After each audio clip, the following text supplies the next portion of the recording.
guys, and welcome to Bomb Anime. It's your girl, Ruka. And Big Boy Sammer here, bringing you another episode of Hot or Not. Welcome to this episode of Hot or Not, where we judge anime based on only its first episode. Today, Pet is in the hot seat, and we're gonna judge the head out of it. We'll then be back for a part 2 to see if our Hot or Not verdict holds up. We'll be looking at the creativity, entertainment, character development, world building, and execution to see if this anime is hot or not. You know what it is. Let's get right into it. Creativity. This anime is basically about people who can change your thoughts, basically. They can make you do things, and it seems like we've got some kind of either mafia type organization or government type organization, because you know those two go hand in hand. FBI, open up! I am not touching this with a 10-foot pole. I'm just saying. Sometimes it can be hard to tell the two apart. Ruka. I'm trying to get a band. Trying to get us off this YouTube.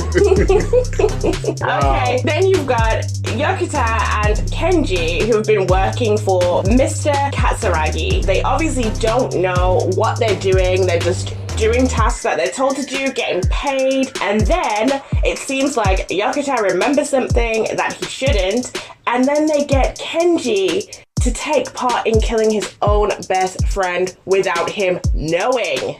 Well, in terms of creativity, do you know what I liked about this? It was the fact that the concept of having basically psychics used, and it wasn't just used in the way that you think psychics would be used, but they went into the whole deep dive explaining the heart door being open all the time, the peaks and the valleys of it, the whole philosophy behind it. And rather than tell you how psychics are operating in this world, the whole episode showed you multiple ways that these abilities could be used. Entertainment. So straight away, the opening is like a bad trip. I thought that it was extremely vivid. It was very vivid with the colors. Also, you got the anguish and terror from it as well. The suspense in the episode, I felt like it was resolved very fast, but at the same time, it still gave you a really intense edge of your seat kind of feeling without having to drag the suspense on for too long. So those are the two things that I noticed really. And also, I felt really excited without any battle metrics, which is hard to do. Like, a lot of anime in some shape or form has to include a sort of battle to get you excited about it. Like, even with Food Wars, which is just about food, they've got the battle metrics in there to give you the excitement that you'd get from like fights. Okay, yeah, I agree with that. Oh, and also I thought that it was quite great that we had an anime that wasn't afraid to show Tsukasa and Hiraki in like an intimate way, and it wasn't completely deviant. A lot of the times in anime you get your Hisoka types, you get your putty prisoner types that, their sexuality is very connected to very deviant behavior. But they didn't do that here. I mean, it still has a way to go. It wasn't perfect. It still has quite a way to go. But I was happy to see the step forward that I don't usually see in anime. Yeah, for me, in terms of entertainment, my take on the way that they did it for me was the twists that were done. Because what they showed you gave you a mental image of what you expected next. And then when they dropped some new information, you were like, oh my God, really? It normalized, yet I don't know how they did it, but they made the sensational seem normal. Again, back to my last point of creativity, there was a lot of show and tell, but there wasn't a lot of tell. There was far more show. So I just wanted them to carry on. Character development. With Satoru, he was the child in the very beginning who, for some reason, has a scar on his forehead. I'm guessing that was from when he was seeing his mom wanting to herself. And so he started to hit his head against like the TV stand. They had a lot of him in the beginning where they were basically saying that he has this kind of ability, but they didn't really go into any detail. So he's the blonde that we see later on, but I feel like there wasn't enough about him. He opened the whole episode and then just faded into the background. I thought that was kind of weird. Kenji was the most interesting person, even though he has no abilities, because his story was so interesting. Like, he's working for these people. He doesn't ask questions. He thought it was fine like that. He didn't mind. He's fine just taking the pay packet. And then just one mistake, him forgetting something, has changed everything. He helped to kill his own friend, and now they've changed his thoughts so much that he thinks poorly of this man now. Like, someone who he cared about a great deal, now he sees as this murderer. It was really sad. The saddest part about it is that he's not going to remember. His memory out of the two of them was clearly the weakest, because his friend Yokota remembered everything and tried to speak to Kenji about it. But Kenji didn't remember anything, and obviously he's had his memory wiped again. Well, altered. Also, I want to know a lot more about Tsukasa and Hiroki as well. If that's their real names. They can make you forget that they were ever there. For me, in terms of character development, we're given the game of two halves. So the first half is Satoru's story, his origin story, which they use as a medium to convey, again, the philosophy of being a psychic and how they are created and whatnot.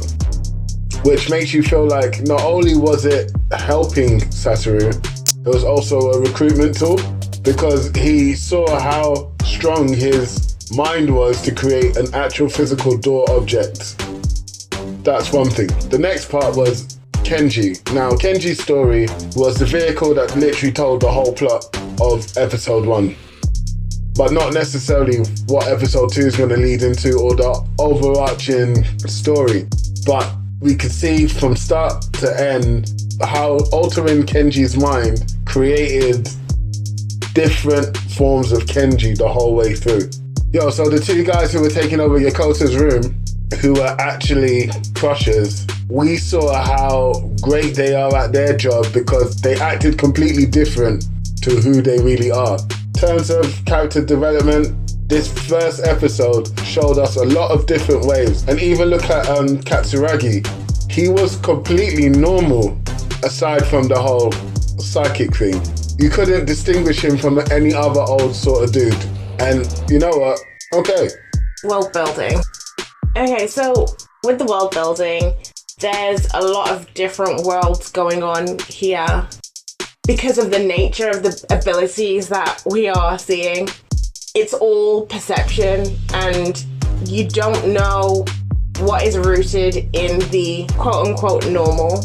It's a very interesting way to do things. I like the fact that the inside of each of their minds was multiple worlds closed off by doorways.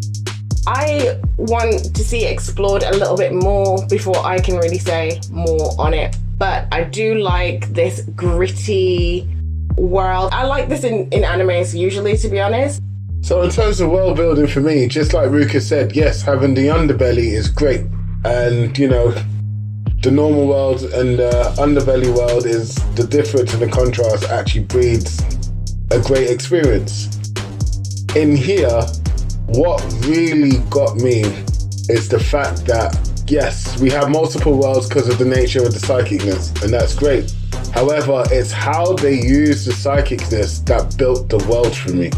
Yeah, everyone seemed normal on face value. I mean, the guy runs a bar and he's part of the underworld. I mean, we're all sort of used to that kind of dynamic in movies and fiction as a whole. However, when we got into the whole getting into Satoru's mind, seeing how he needed to protect himself, being taught, that was one application of psychic powers. Then we saw another application of psychic powers in how they dealt with Yokota. Then we saw another application of psychic powers with how they finally dealt with Kenji. It's not rooted in too much fiction because it logically makes sense. If you had psychics with a government or mafia type organization, this is how they'll do it. That's how the world was built for me. Plot execution. Everything unfolded the way that Miyake intended. I didn't suspect that Tsukasa and Hiroki were the crushes at all until the end. Like you said, everyone seems quite normal. Like, I would expect a more glaringly obvious thing about them to see that they're psychics, but they fit in so well to the normal world. But when you actually see them performing, they're not normal at all. It's just an act. And it was just interesting that Yokota was murdered, but Kenji wasn't. But they did the same thing. They both found something out. They both threatened to go public. They both tried to hide something, but they were treated very differently. And for me, that made the plot all the more interesting, because now I need to know, why were they dealt with in such different ways? Was it because Yokota had a more powerful mind and they couldn't just overwrite what he saw, or they couldn't just alter him so easily? Or was it some other reason? So for me, plot execution, I like to look at the building blocks of the story to see if they actually conveyed the story in a good way. For me, like, for example, the opening song, the music really sucked for me. But it was perfect for this anime. It was the correct sort of song. The closing song as well. Look at the imagery. The imagery used, the style of the drawings was fantastic for this anime. The concept art used for Satoru's mind was great. The whole trippy weirdness that happened to Kenji in the room, especially with Hikari and Tsukasaka. I think that's how you say it. Sorry if I'm butchering it. But it was great because you actually felt as if you were there with him. So the clincher is, did the plot make you want to see the next episode? Delivery! Creativity. So in terms of creativity, I think this is a hot. I've seen a few things sort of go down this route, but not quite like this. I like psychological thrillers, and I think that this is going to be firmly in that genre with what I've seen so far. And I will have to say that this is definitely a hot for me. Entertainment. So in terms of entertainment, when I found out the plot twist that I didn't realise at the time that they were going, it just made it more entertaining. This is definitely a hot. Well, in terms of entertainment for me, I would have to say I didn't find it very predictable. I wasn't sure where it was going. I didn't think that they were going to make Mr. Kagari kind of a villain class. I was entertained, I was excited, I was interested, I was intrigued, really enjoyed it. Character development. There was multiple strands of characters that were developed here, and they were all developed in very different ways. It's a hot for me.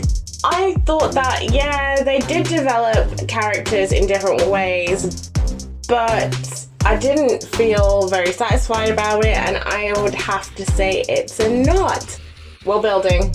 The multiple worlds were built right, and also the fact that with our imagination we can think about how many more worlds can be built within this one anime. Definitely a hot. They've built this world in a way that it's infinite possibilities, infinite different ways that could be explored within this anime. So I will also have to say that this was a hot. They've done it really well. Plot execution. Doesn't make me want to watch the next episode. Doesn't make me want to see the whole season. Yes. Definitely a hot for me. So plot execution, it was done really well. How many nice things can I say about this anime? Loved it. Can't wait to watch the rest. Can't wait to binge it. This is definitely an anime I feel like I could sit there in one day and binge from start to finish. It's a big hot. Let us know in the comments, have you guys watched this anime? Do you agree with our verdicts based on the first episode? Please, no spoilers. We still need to watch the rest of the episodes, but jump in the comments. Don't forget to like, subscribe, and share. Peace.